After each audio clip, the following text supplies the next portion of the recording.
Tá só o eco. Ei, oi. Vamos começar o nosso culto dessa noite. Então vamos ficar em pé. Poder ser ao Senhor por mais este culto, essa oportunidade que nós temos. Ei, essa oportunidade de nós estarmos aqui, amém? Feche teus olhos. Senhor Jesus querido, nós queremos te agradecer por estarmos aqui nessa noite, porque o Senhor é maravilhoso, o Senhor é bom. Para nós é uma honra nós estarmos aqui, podendo te cultuar neste lugar, reunidos como irmãos, reunidos em uma mesma fé, em um só propósito, em um só Espírito, para te buscar, Senhor, para exaltar o teu nome, para entregar os nossos corações no teu altar, entregar as nossas vidas totalmente a ti, entregar o nosso ser com os nossos corações quebrantados, reconhecendo que o Senhor é o Rei que rege as nossas vidas, que o Senhor é o Deus de todas as coisas, e que as nossas almas sem ti, Senhor, não conseguem prosseguir, que as nossas almas sem ti não têm vida, que as nossas almas sem ti estão perdidas, são vagueantes. Ah, Jesus, tu conheces o coração de cada um. Eu te peço que o Senhor venha tocar no mais profundo do nosso ser nesta noite, limpando-nos com a tua palavra, purificando-nos com a tua verdade, fazendo com que a nossa escuridão venha sumir diante da luz que vem de ti, fazendo, Senhor, com que toda a nossa imperfeição vá sendo absorvida pela tua perfeição. E na medida que nós vamos, Senhor, cada vez mais te conhecendo e prosseguindo em te conhecer, os nossos corações vão sendo avivados pelo teu Espírito. Muitas são as nossas falhas e os nossos erros, mas nós como igreja, Senhor, continuamos crendo em ti, porque tu és a razão da nossa esperança. Não há como, Senhor, ter uma vida, encarar a realidade, encarar a vida sem crer em ti, sem crer que o Senhor sustenta todas as coisas. Não há como conhecer a verdade, Senhor, nesta vida, se a fé, se a confiança que o Senhor gera na gente não nos sustentar, não nos elevar, não nos guiar, Senhor. Nessa noite eu te peço, Senhor, tira de nós todo o sentimento, toda a impressão de autossuficiência, de que nós podemos fazer as coisas sozinhos, de que nós somos independentes, Senhor. Dá-nos, Pai, em nome de Jesus, a convicção de que existe um elo inquebrável, um elo que foi amarrado e construído lá na cruz, Senhor. E esse elo faz com que nós permaneçamos, Senhor, firmes, constantes, enraizados em ti, Pai, porque tu és o nosso piso, tu és o nosso chão, tu és a rocha que nos sustenta, Senhor. E nós, na nossa loucura, muitas das vezes queremos trilhar caminhos longe de ti, queremos trilhar caminhos nos esquecendo de ti, queremos, Senhor, fazer as coisas do nosso jeito, mas nesta noite nós estamos aqui para nos lembrar, Senhor, que se não for a tua mão nos sustentando, se não for a tua mão nos erguendo, nos conduzindo, nós não podemos ir a qualquer lugar, Senhor. E mesmo quando nós chegamos em algum lugar, nos esquecendo de ti, na verdade foi o Senhor que nos levou até lá, ainda que na nossa ingratidão a gente não reconheceu que foi o Senhor que nos conduziu. Mas nessa noite nós queremos vida abundante, e a vida abundante é lembrarmos que o Senhor é quem nos sustenta. Vida abundante é confiarmos no teu cuidado. Vida abundante é, Senhor, nos entregarmos a ti cada dia mais. Isso é vida abundante. Nessa noite, Senhor, como igreja, faça-nos lembrar dessas verdades e faça-nos confiar nessas verdades. É o que nós te pedimos e te agradecemos, em nome de Jesus. Amém. Pode se sentar, amém, igreja?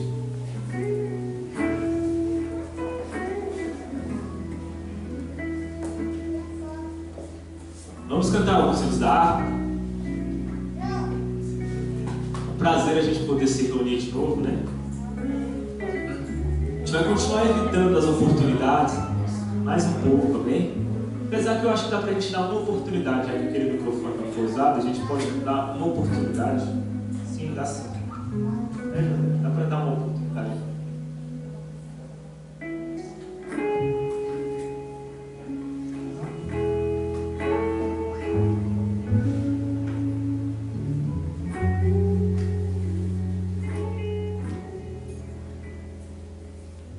Esse é o hino número 15, né? Tá? 291. Então, o hino número 291 da nossa harpa cristã é o 15 é o Alconselho.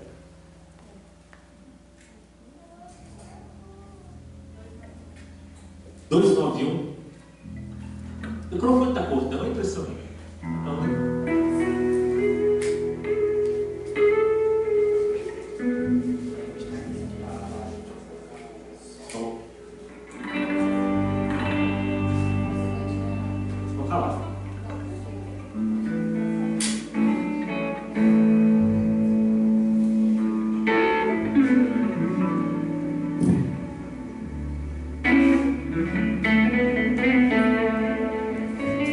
Vamos cantar então, todos juntos? Hino de número 291. Se você não tem harpa cristã, coloque aí no seu Google aí, hino harpa cristã 291 que aparece, ok? O de cruz se erigiu, dela um dia fugir, como emblema de vergonha e glória. Mas contemplo essa cruz, porque nela Jesus deu a vida por mim, pecador. Se eu amo a mensagem da cruz,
do 4x4 virar 3x4. É a primeira vez que eu canto esse Rude Cruz no 3x4. Ele tá no 3x4. 1, 2, 3. Mas saiu. Nunca eu tinha visto. Nem sabia que isso era possível. Amém. Os irmãos querem sugerir mais um hino, amém? Você vai sugerir mais um dado?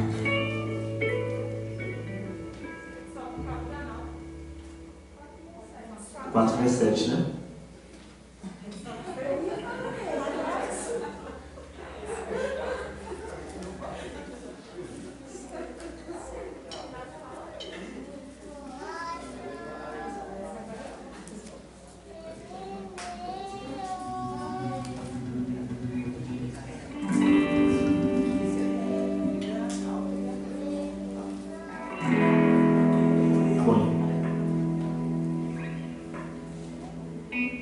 Todos acharam? Amém? No de número 477.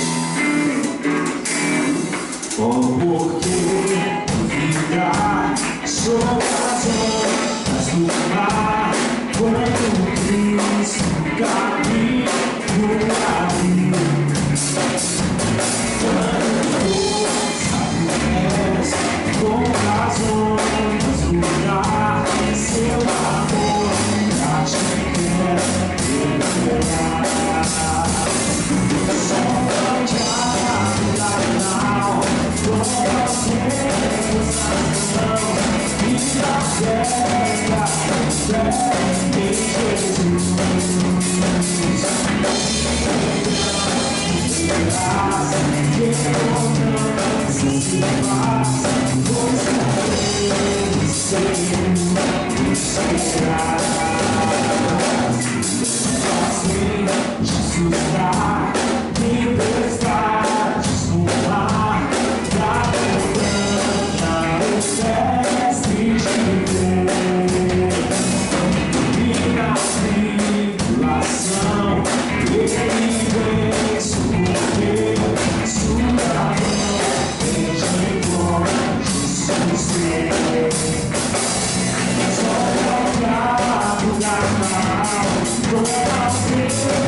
Vamos cantar mais um da harpa.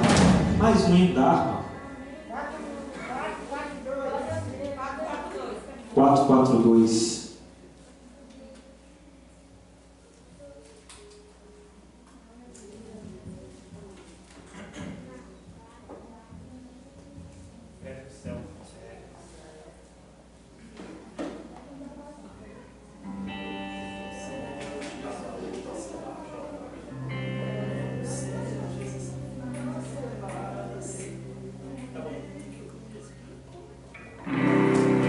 Breve no céu, Jesus vai aparecer em gloriosa luz. Todos vão te ver. Então eu te receber. Eles te aguardam. Oh, que prazer! Breve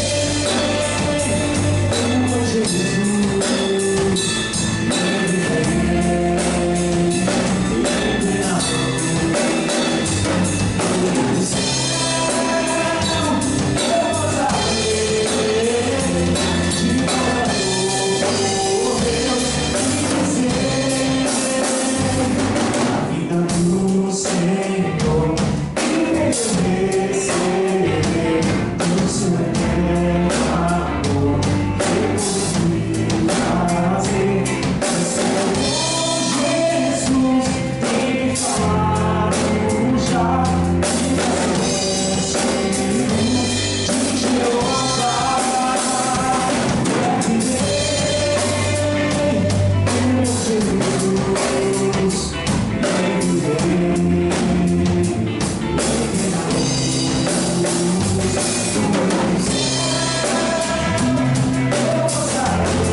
Esperança da igreja sempre será, né?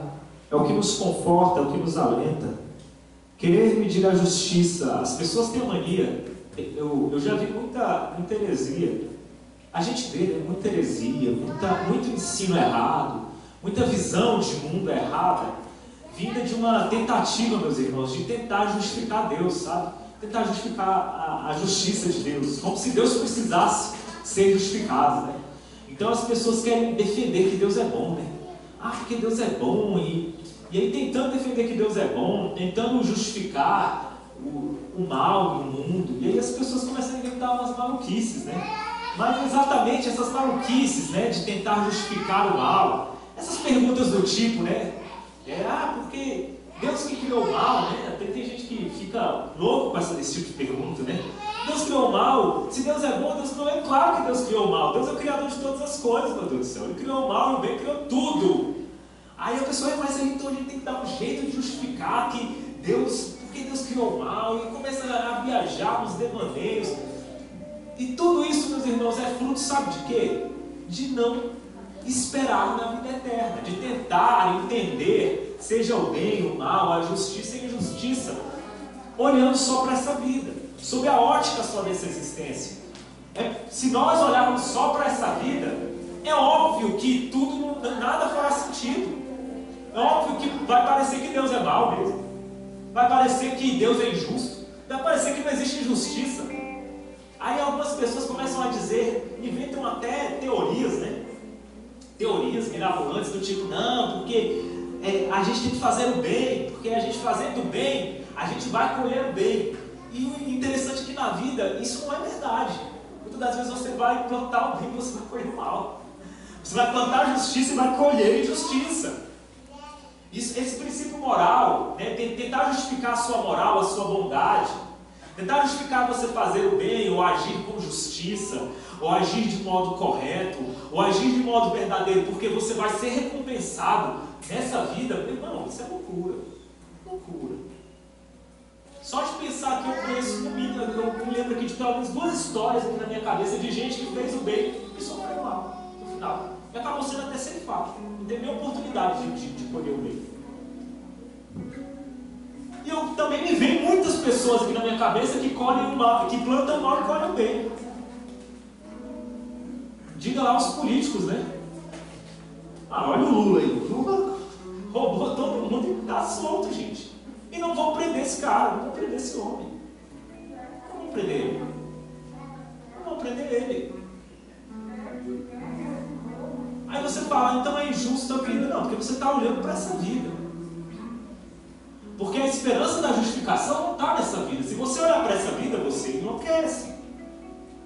Porque muita gente vai fazer o bem nessa vida e vai colher o mal.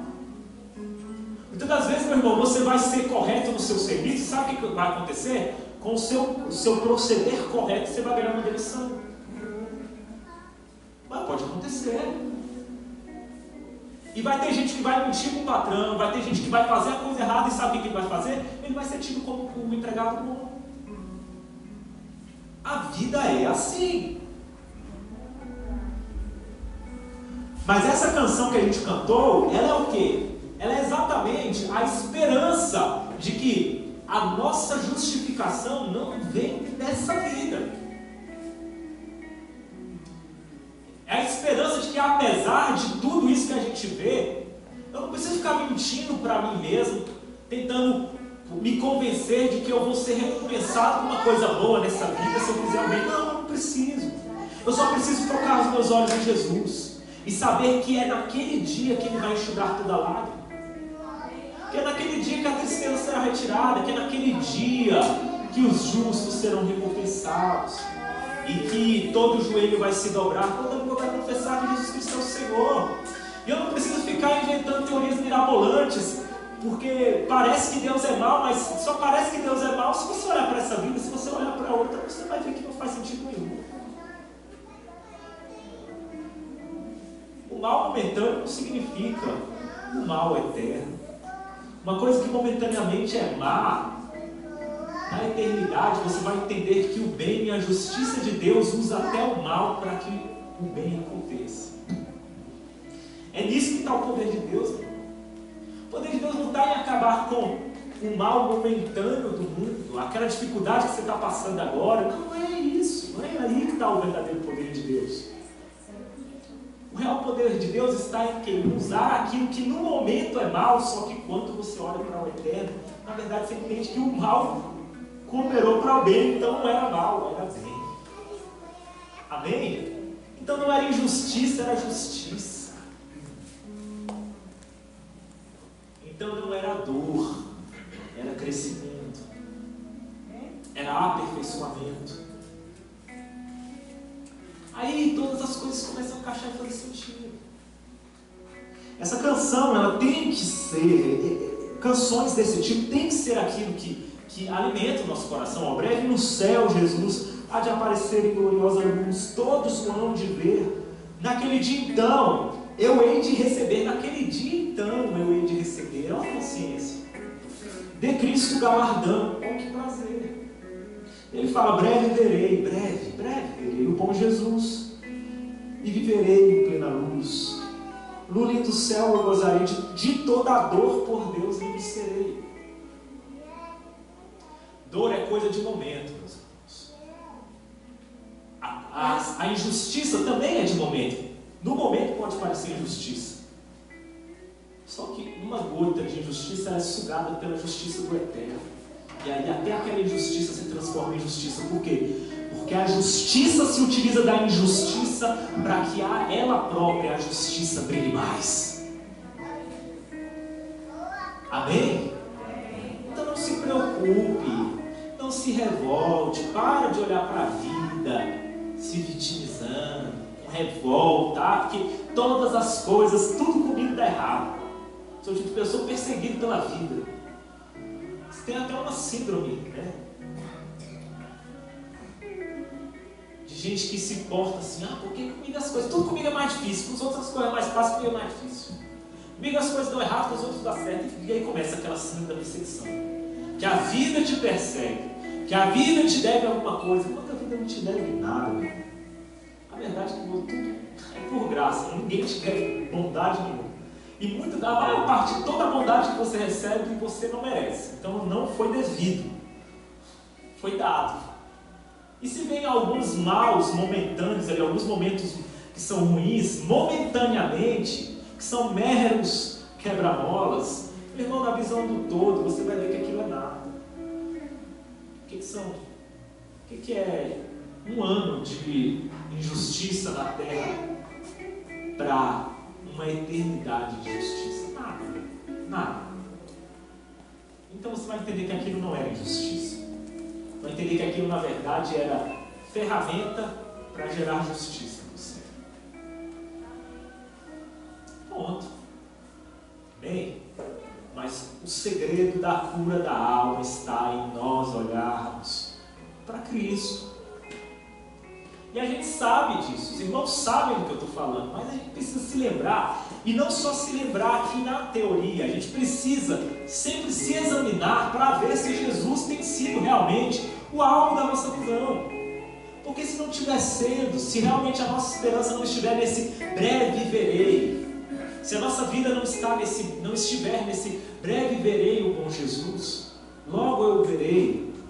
Então, e aí eu hei de receber meu galardão. Se a nossa vida não estiver nisso, as nossas ações, tudo que a gente faz não estiver nisso, não estiver vindo disso, meus irmãos, não adianta. Não adianta a gente saber na teoria se as nossas ações, os nossos princípios, as nossas motivações, tudo que a gente faz não vier disso. O que sara a nossa alma é o quê? O que sara a nossa alma são as nossas frustrações, os nossos pensamentos, as nossas reações, ações e reações. O nosso agir e o nosso reagir, tudo que a gente faz está fundamentado em algo. Não vem de algo, ainda que você não sabe. Vem de uma ira, vem de uma frustração, vem de uma felicidade, vem de uma alegria, vem de alguma coisa. E quando eu falo que tudo de você tem que vir dessa esperança, e é isso que sara a sua alma, se você colocar isso como a tua esperança constante, diária, ininterrupta, contínua, o tempo todo, essa esperança ser aquilo que te alimenta, essa expectativa, não só esperança, que é expectativa mesmo, sabe? A expectativa de que você vive por isso, meu irmão. Tuas ações mudarão, teu jeito de ver a vida mudará, tuas tristezas vão se dissolver, sabe? Tua sensação de perseguição vai acabar. Tua sensação de que todo mundo é contra você, de que o mundo te deve algo, vai acabar. Tua sensação de que todo mundo fala mal de você, vai acabar.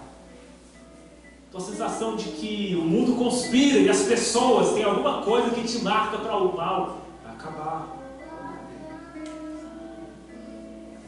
Você vai começar a entender que, na verdade, não só isso, também suas tristezas, seu excesso de fragilidade, seu excesso de sensibilidade, tudo isso vai acabando. As coisas vão voltando ao equilíbrio, ao eixo na sua vida, sabe? As coisas vão voltando a ficar organizadas no teu interior. Isso é vida abundante. Para de querer justiça agora. E para de querer justiça e para de querer agir de modo justo, esperando justiça agora. Lance o teu pão sobre as águas, porque depois de muitos dias, o quê? O acharás. Você lança o pão sobre as águas e você não vai achar pão de novo ali imediatamente. Depois de muitos dias, esses muitos dias, meu irmão, significa que pode nem ser nessa vida, pode ser também. Uma coisa eu tenho certeza, você vai colher coisas boas e coisas ruins nessa vida, isso é fato. as coisas boas e as coisas ruins que você vai colher, nesta vida, não necessariamente tem a ver com que se você semeou coisa boa ou ruim. Às vezes tem a ver, às vezes não. Não dá para ter controle total sobre isso. Obviamente que tem muita coisa que se você fizer e evitar, a chance de você colher coisa boa sendo prudente, por exemplo, é muito maior do que não sendo. Mas agora eu posso te afirmar com certeza que se você sempre for prudente, você sempre vai colher coisa boa. Eu não tenho como te afirmar isso, não nessa vida. Nós estamos entendendo o que eu estou querendo dizer? É por isso que a gente não faz as coisas olhando para um passo ali na nossa frente. Todas as coisas que a gente faz vem da nossa visão em Jesus, a visão para o eterno, meus irmãos.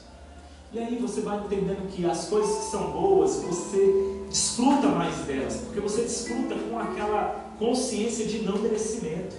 E sempre que você desfruta alguma coisa com a consciência de que você não merece, a sua gratidão aumenta. E a sua surpresa também aumenta. E quanto mais surpreso e grato você é das coisas, mais você usufrui das coisas. E por outro lado, quanto mais surpreso e grato você é, menos ruins, menos sofridas são as coisas ruins. Porque vem a coisa ruim, mas você não se acha merecedor no direito de exigir uma coisa boa. Então é aquela coisa, quando vem a situação ruim, você para e pensa, olha, na verdade, eu merecia coisa pior. Sabe, louvado seja Deus na tribulação. Meu irmão, Ele tem um poder no teu espírito, você não tem noção. A gente tem a visão mesquinha, às vezes, de achar que a gente tem que adorar a Deus na tribulação, porque Deus quer ser adorado até mesmo, sei lá, porque Deus tem um fetiche por ser adorado. Meu irmão, na verdade, quando Deus exige que Ele seja adorado, é para o teu bem. Porque você não tem noção da cura, do bálsamo que existe no coração que fala assim, ó, na tribulação, louvado seja Deus. Isso tem efeito de bálsamo, é para a tua vida, meu irmão. Se você vai reconhecer ou não que o Senhor é glorioso, se você vai reconhecer ou não, vai louvar ou não o Senhor, sinceramente isso para Deus não altera nada. Isso não muda nada. A verdade é que, de um jeito ou de outro, toda língua vai confessar um dia, vai confessar porque não vai ter como não confessar. Vai chegar um momento que não vai ter mais jeito. Vai ter que confessar. É inevitável. Então, se agora na sua tribulação você não consegue falar louvado seja Deus, Deus não está perdendo nada com isso, mas você está perdendo tudo. Você está perdendo a oportunidade de cura. Você está perdendo a oportunidade de refrigério. Você dizer louvado seja Deus na dificuldade, você gritar com o seu coração louvado seja Deus na dificuldade, é você dizer para a dificuldade que você não merecia nada mais, nada além do que você está passando. Talvez merecia até mais, mas ainda assim Deus é bom. E isso faz, queridos, com que o sofrimento da dificuldade ele se diminua. Então, entenda, essa expectativa em Deus, de olhar para Ele, produz tanto mais proveito das coisas boas, quanto faz você sofrer menos com as coisas ruins. Então, meu irmão, assim, não tem por que você não ter essa visão e essa expectativa no Senhor, amém? Glória a Deus. Meninos, podem entrar, fica à vontade, tá? Glória a Deus, amém? Vamos nesse momento, então, ficar de pé. Vamos fazer uma oração e cantar alguns hinos. Pelo menos uns 2 hinos, amém?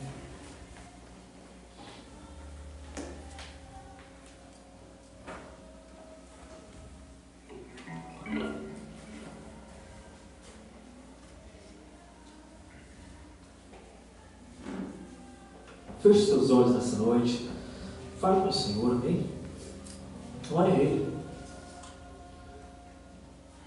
Senhor Jesus, nós nos colocamos diante de Ti, movidos pela esperança de que breve veremos, Senhor, veremos a Ti. movidos pela esperança de que viveremos em plena luz em Ti, Senhor. Vivendo na esperança que nos move de que essa vida é só um momento, e que esta vida não pode nem ser chamada de vida, de momento, se não houver a eternidade como pano de fundo que nos chama para algo muito maior, Senhor Jesus. Então, dilui as nossas dores e sofrimentos, Senhor, nessa certeza de que a Tua justiça, ela grita para a eternidade. Dilui, Senhor, os nossos desesperos, nossos medos e temores. Dilui, Senhor, as nossas fraquezas, as nossas inconstâncias, as nossas frustrações, nessa certeza, Senhor, de que existe um Deus para a eternidade e que nos vê, nos chama e nos molda para essa eternidade. Uma eternidade que nós não podemos descrevê-la com palavras, mas que traz o sentido da própria vida, Senhor Jesus. A Tua verdade brilha em nós, Senhor, e molda os nossos corações. Faz com que as Tuas virtudes, Senhor, se transpareçam em nós.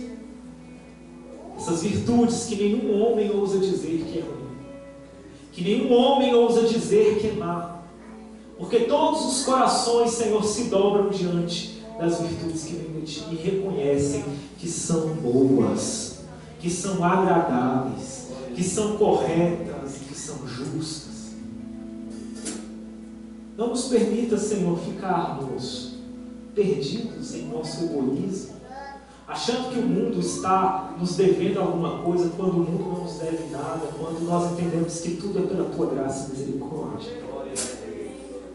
E que ainda que haja mal no mundo, eu agirei com bem. Nós agiremos com bem, Senhor. Sem esperar que o bem seja pago, porque não é a recompensa nesta vida que nos move.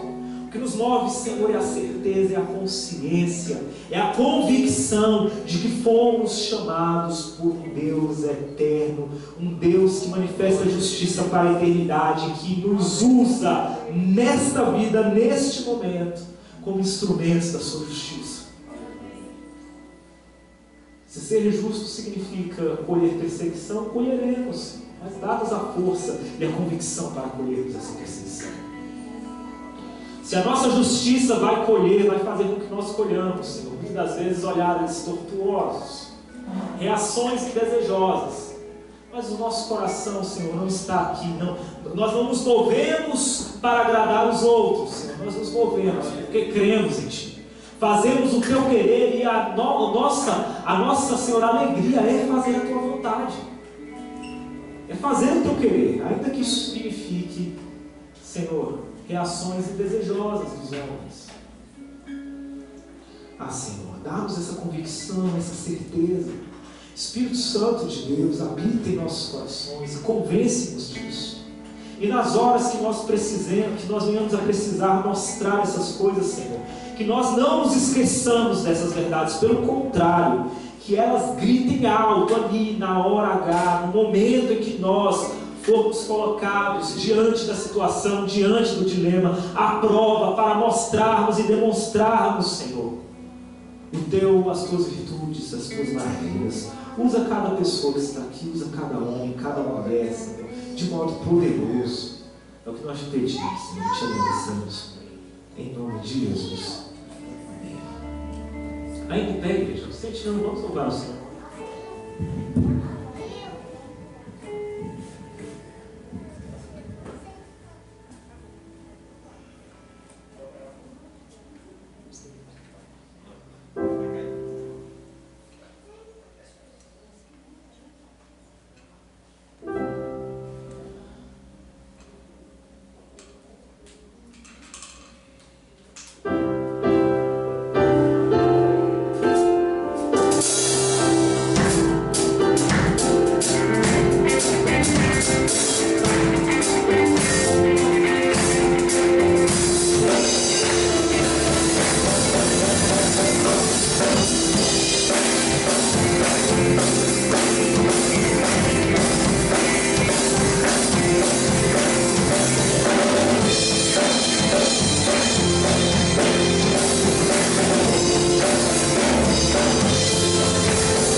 Feche seus olhos essa noite, amém?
Bem, igreja, nesse momento eu gostaria de convidar você a sentar, amém?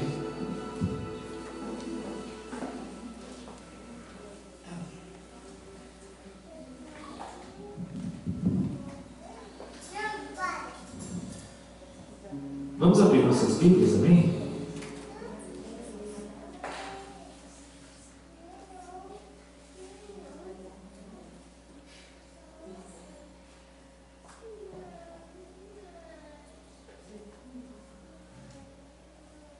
Que minha Bíblia aqui está.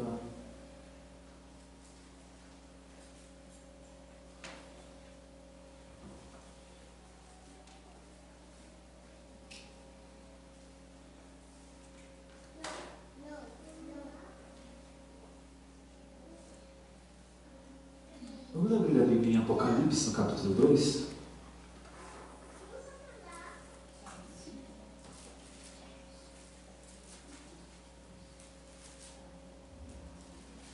Irmãos, e a partir de domingo que vem, o culto passará a ser novamente lá no salão da igreja, bem? A gente está... Salão não é salão aqui. Lá na igreja não. Aqui a gente ainda tem que mexer muita coisa, né? E eles têm uma vantagem. Como não tem banheiro, o pessoal sabe mesmo.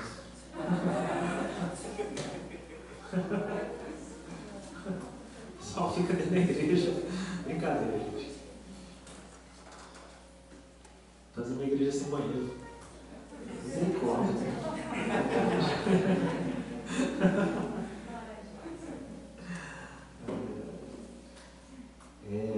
Pois é, então vai passar a ser lá, né? A gente vai voltar a ser lá. Pô, eu acredito que a gente está começando a ter uma queda, né, do número de contaminações aí. Eu acompanho esse negócio aí desde que começou e os números ainda estão altos, né? Mais altos do que estavam no passado, mas a gente vê que parece que está começando a dar uma caída de novo, né? Então a gente volta. Eu ia até dar a oportunidade hoje, mas não deu tempo, então talvez também Deus sabe de todas as coisas. Mas aí a partir do mês que vem a gente começa a normalizar, né? Mas isso, acho que já vai ter passado esse período aí de mais prudência, né? Vamos ler então Apocalipse capítulo 2.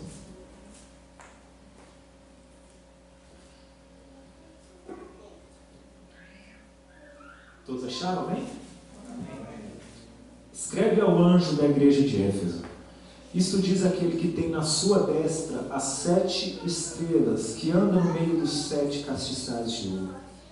Conheço as tuas obras e o teu trabalho e a tua paciência, e que não podes sofrer os maus, e puseste à prova os que dizem ser apóstolos e o não são.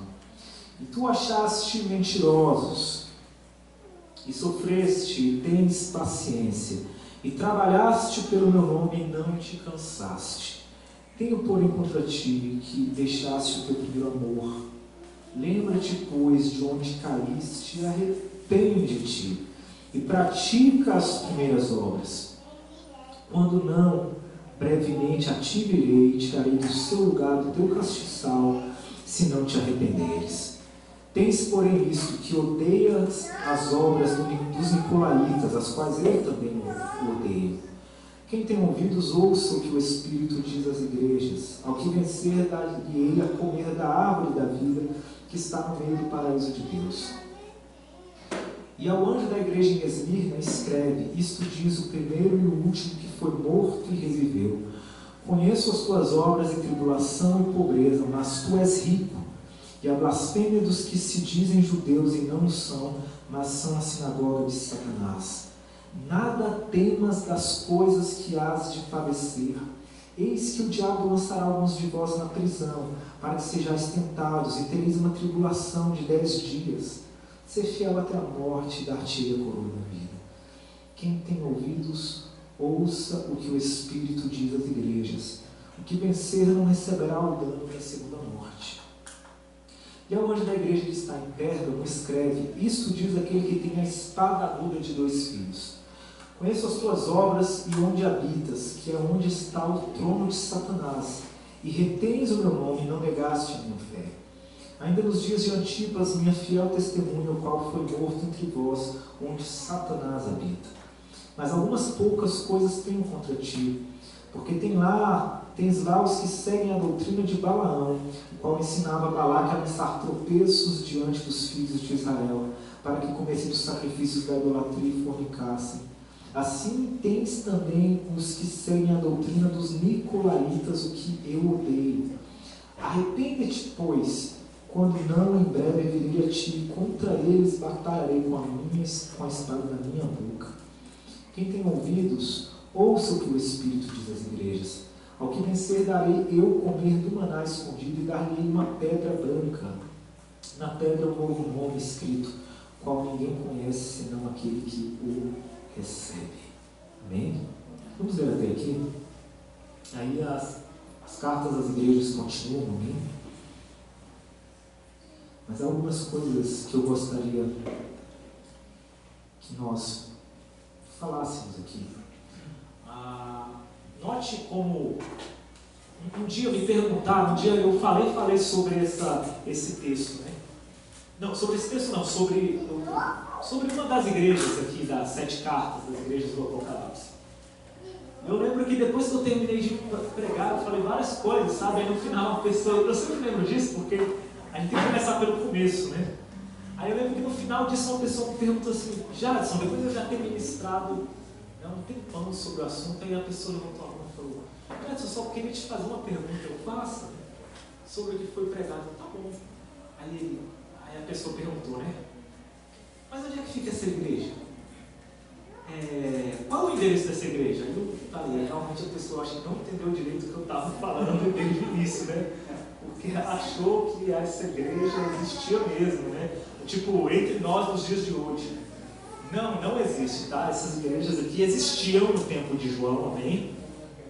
Eram igrejas que existiam no tempo de João. Provavelmente não eram as únicas igrejas que existiam, amém? Não eram as únicas igrejas que existiam, mas por algum motivo que eu não sei dizer, mas eu posso divagar sobre ele, amém? Não posso afirmar com certeza, mas Jesus escolheu essas 7 igrejas para enviar essas 7 cartas.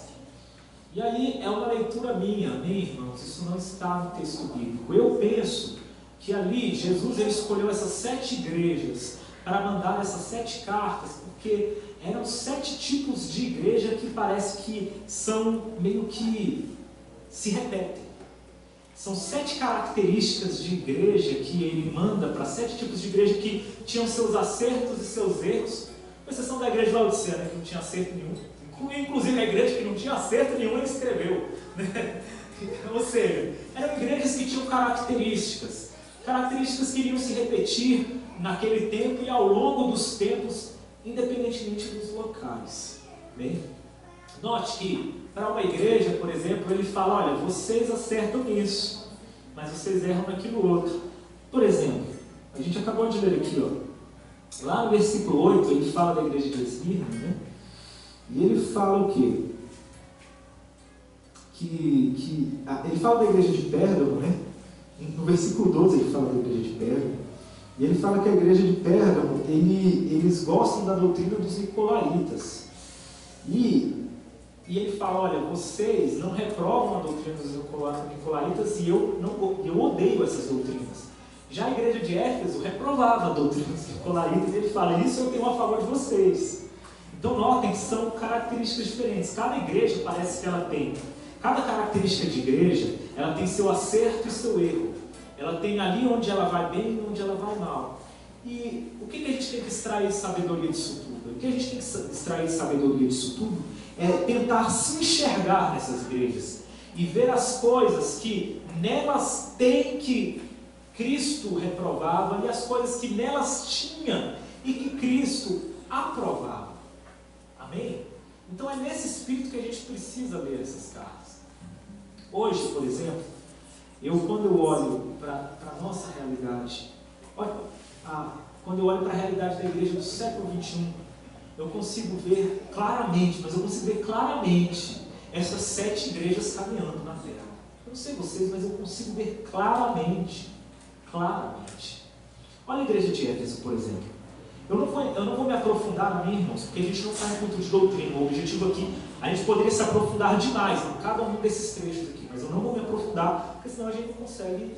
Aqui é só uma mensagem resumida, bem? Mas olha só, por exemplo, a igreja de Éfeso, que vem lá no início do capítulo 2. Ele fala que a igreja de Éfeso é paciente. Ele fala que a igreja de Éfeso é trabalhadora. É uma igreja que não se cansa de trabalhar. Ele fala que a igreja de Éfeso ela é implacável com a injustiça. Quando ela vê o mal, ela se manifesta contra o mal, ela não se cala diante do mal. Você está entendendo? Ela é uma igreja prudente, ela põe à prova os apóstolos, os falsos mestres.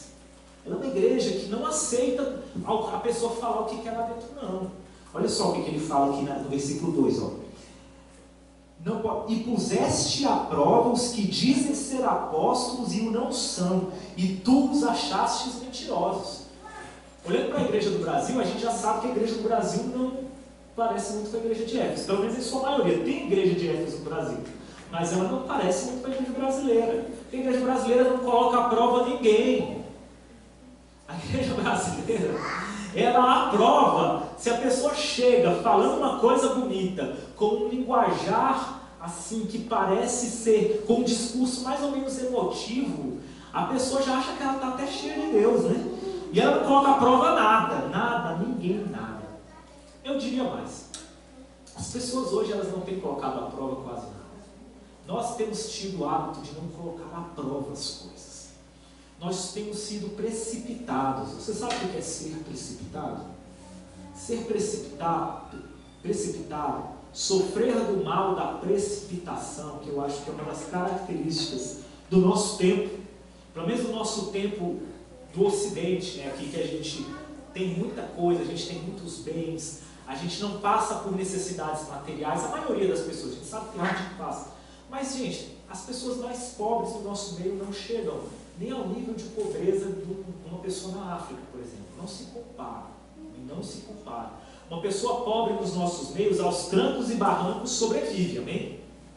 Uma pessoa pobre na África não come nada, é totalmente diferente. Não é não come nada um dia ou outro, é quase de passar dias mesmo, na miséria absurda, de não tomar banho, de não ter uma roupa para vestir. Então, entenda bem o que eu estou falando, não estou dizendo que não exista pobreza no nosso meio, mas o que a gente sabe, que os mais pobres no nosso meio não se comparam à pobreza de outros lugares, e principalmente à pobreza de outros tempos. Eu sempre gosto de falar isso, a pobreza de outros tempos. Por exemplo, nos tempos de Jesus, os discípulos, ali as pessoas, elas viviam um dia de cada vez. Elas saíam para pescar, ali os pescadores, né? Pedro, por exemplo, era pescador, né? E ele saiu para pescar e ele colhia o peixe do dia, ele nem sabia se no outro dia conseguiria. Aquele momento ali em que eles voltam tristes porque não tinham conseguido pescar nada, não era porque eles, eu vou perder um dia de lucro, não, que seria a nossa cabeça de hoje, não. Meu amigo, se eles voltassem sem pescar nada, significava que eles não teriam o que comer, e nem o que negociar para trocar por outro tipo de comida no dia seguinte. Você está entendendo? Então, ali era uma situação muito mais séria do que a nossa comodidade nos ensinou. Amém? Então, não voltar com as redes vazias significava realmente estar no sal mesmo, estar numa lava. E o que acontece? Nós que estamos essa é uma característica da igreja de Esmirna, né? Mas daqui a pouco eu vou falar sobre isso. Nós que estamos acostumados a ter um pouco, né? E às vezes até que sobra pouco, mas sobra.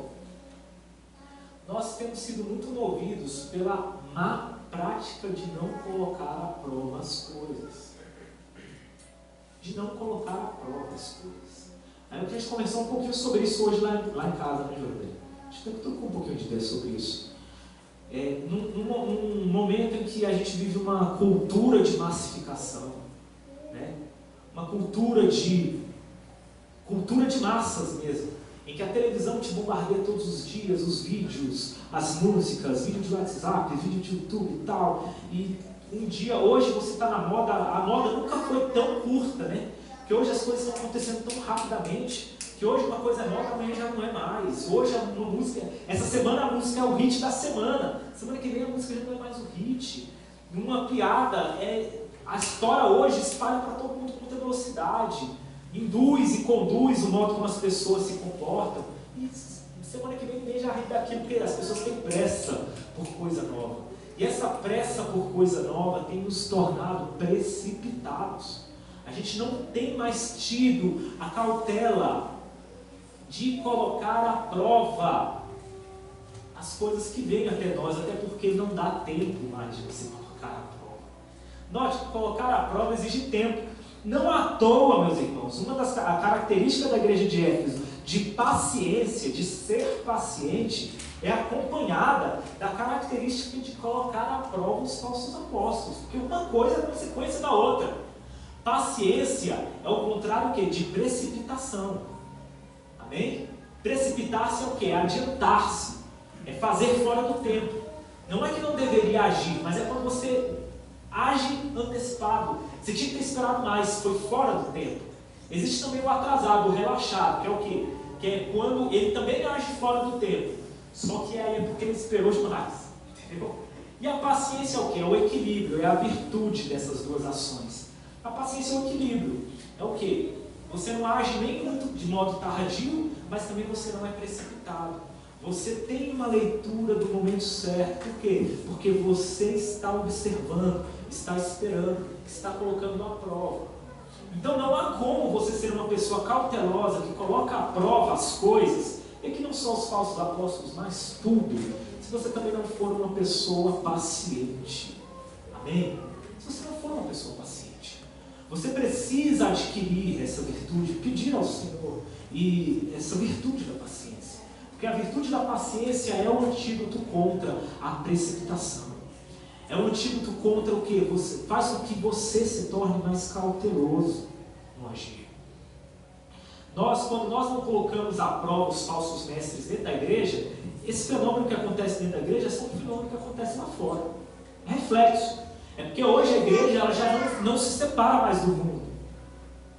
A igreja está andando junto com o mundo. Até os mesmos erros e tropeços que essa geração do mundo está vivendo, essa geração da igreja também está vivendo, porque a gente não está mais se dissociando do mundo. Amém? Eu cresci ouvindo, os irmãos que são mais antigos também ouviram muito isso, que o mundo está entrando na igreja. Eu sempre gosto de repetir isso aqui. Vocês veem. O mundo está entrando na igreja, meus irmãos. O mundo está entrando na igreja. E é verdade. A diferença, eu só discordo da galera que falava isso, é que o que eles achavam que era o mundo na igreja não era tanto assim. E aí eles acabavam não observando o que de fato era o mundo entrando na igreja. Isso aqui que eu estou falando é o mundo entrando na igreja. Quando a igreja começa a ter os mesmos vícios que a geração da igreja, esta geração da igreja, começa a ter os mesmos vícios desta geração secular, desta geração do mundo, significa então que realmente o mundo está dentro da igreja. Quando o mundo é precipitado e nós também temos sido precipitados, isso significa que o mundo sim tem entrado na igreja. Amém? Quando o mundo tem engolido tudo que empurra para ele, sem nem selecionar, sem nem fazer um filtro, e nós também temos engolido tudo que empurra para a gente, sem nem fazer um filtro, significa o quê? Que nós temos caminhado junto com o mundo. Nós temos sido iguais ao mundo. Isso não pode acontecer, meus irmãos. Nós temos que ter essa cautela. Amém? Nós fomos chamados para ser diferentes. Isso é o que mais me mostra que a gente está caminhando para o fim, sabe, das coisas. Porque a igreja foi chamada para ser luz. A igreja foi chamada para ser o seguinte: o mundo está despencando, mas a igreja é o quê? É uma referência de pilar intacto. Amém?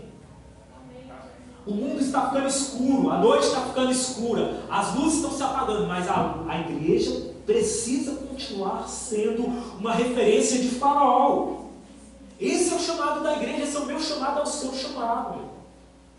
E a partir do momento que as trevas da precipitação, por exemplo, no exemplo que eu estou dando aqui, a instabilidade de engolir tudo sem fazer um filtro, está aguentando o mundo, e nós também estamos nisso, nós estamos da mesma forma. Então, meus irmãos, a gente deixou de ser o pilar que sustenta as coisas. A gente deixou de ser a luz que é a referência.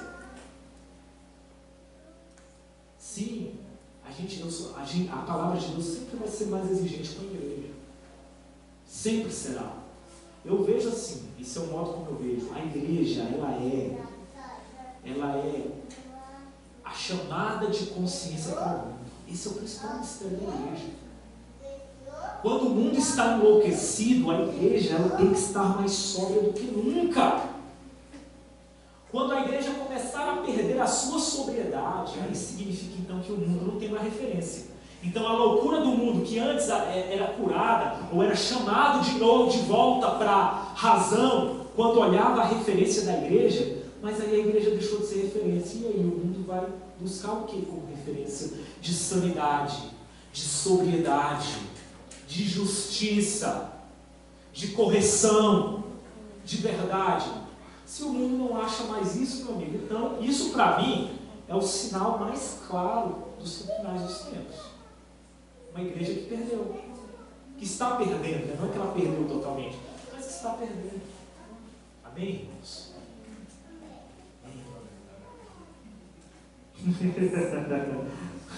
Tá vendo?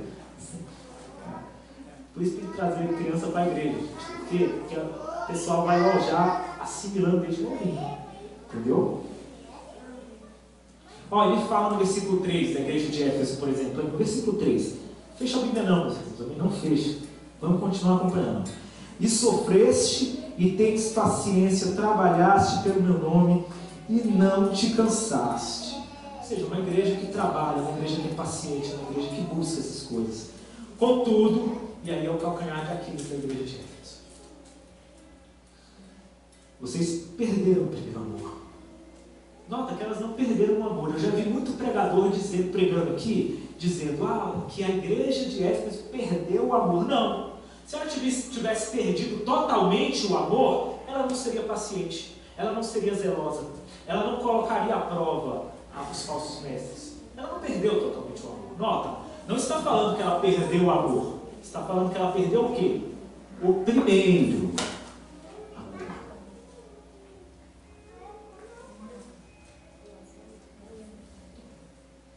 E aí, o que é o primeiro amor? O primeiro amor, talvez, uma leitura minha, é o amor da surpresa e do entusiasmo. É o amor de que tudo é novo. É o amor são os primeiros passos do casal. Aquele amor apaixonado. Amém? Aquele amor que carrega ainda aquela coisa mais próxima, mais fervorosa. Foi esse amor que a igreja de Éfeso tinha. E é por isso que a gente não pode perder a expectativa. perder a sensação de que o Evangelho é novidade de vida, de que as coisas são novas e que tem coisas novas todos os dias para mim. Não mensagem nova. Amém? Eu sempre que eu toco nesse trecho, eu gosto de fazer essa separação. As pessoas correm atrás de novas mensagens, novas narrativas, para se emocionarem novamente. O cristão não precisa de novas mensagens. Na verdade, o cristão precisa aplicar o que ele sabe. Para o quê? Para que ele experimente, aplicando o que ele sabe no dia a dia, ele vai experimentar uma infinidade de coisas novas.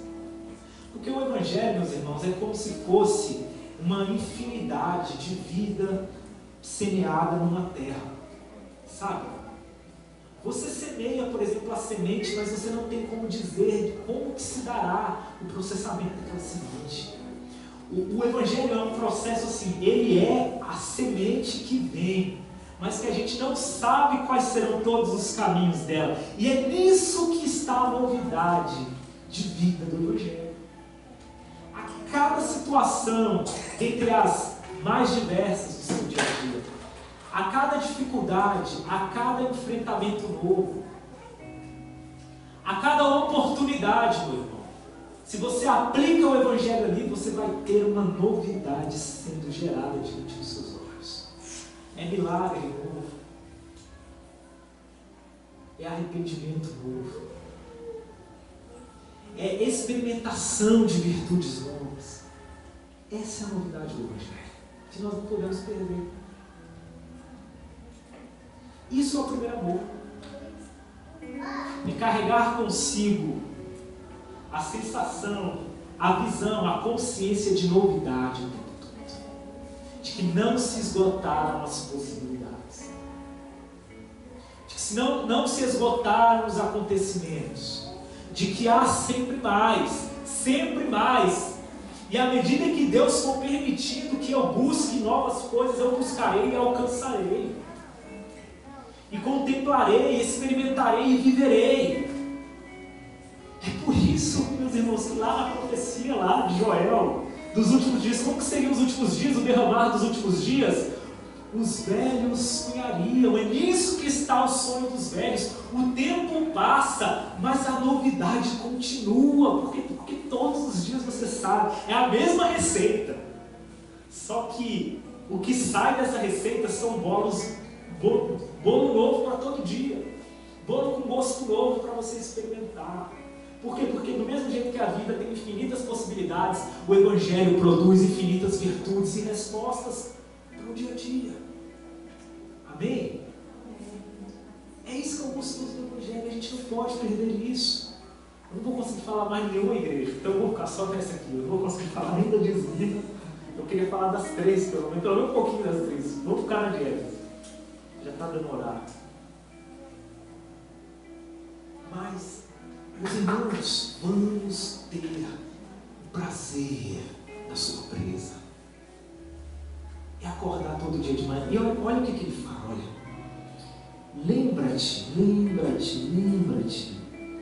Lá no versículo 5. Pois de onde caíste e arrepende-te. Pratica as primeiras obras. Olha onde você está errando. Olha onde você está errando. Pratica aquelas obras cheias de combustão que você praticava nos seus primeiros dias. Permita que a novidade de vida renove o teu espírito todo dia. Seja paciente, meu irmão, mas não seja um velho paciente. Tire esse espírito de velho de dentro de você, ainda que você tenha 100 anos de idade. Porque o Evangelho é chamado para espírito novo, porque ele renova o teu espírito. É acordar todos os dias sabendo que há misericórdias novas para aquele dia. Por quê? Porque se você aplicar o Evangelho para situações diárias, naquele dia, coisas novas você vai experimentar. O Evangelho não é rotina, meus irmãos. Porque cada passo de fé que você dá no seu dia significa uma ação e reação, uma contemplação nova para os teus olhos, uma contemplação nova para o teu espírito. Amém? O que nós podemos tirar disso tudo então? Sejam pacientes, não sejam precipitados. Sejam trabalhadores, não sejam preguiçosos, não se cansem de fazer o que é certo. Não se calem diante do errado. Não se calem diante da injustiça. Ponha à prova todas as coisas, com a paciência que essa ação exige, que o pôr à prova exige. Mas por último, não perca a novidade. Não perca a efervescência, o fervor. Não perca. Não perca a alegria de você poder contemplar e conhecer coisas novas todo dia, na medida que você caminha nesse caminho do Evangelho. Nunca é o suficiente, meus irmãos. Sempre tem mais. Sempre tem mais. Esse é o primeiro amor. Amém? Sempre tem mais. Sempre há mais para viver, para experimentar, para conhecer Deus, conhecendo as coisas, e vendo as coisas e conhecendo Deus, e buscando, e aprendendo, e vivendo. Misericórdias novas para todos os dias. Amém? Vamos ficar de pé nessa noite? A gente vai ter a oportunidade de falar mais sobre esses textos, amém?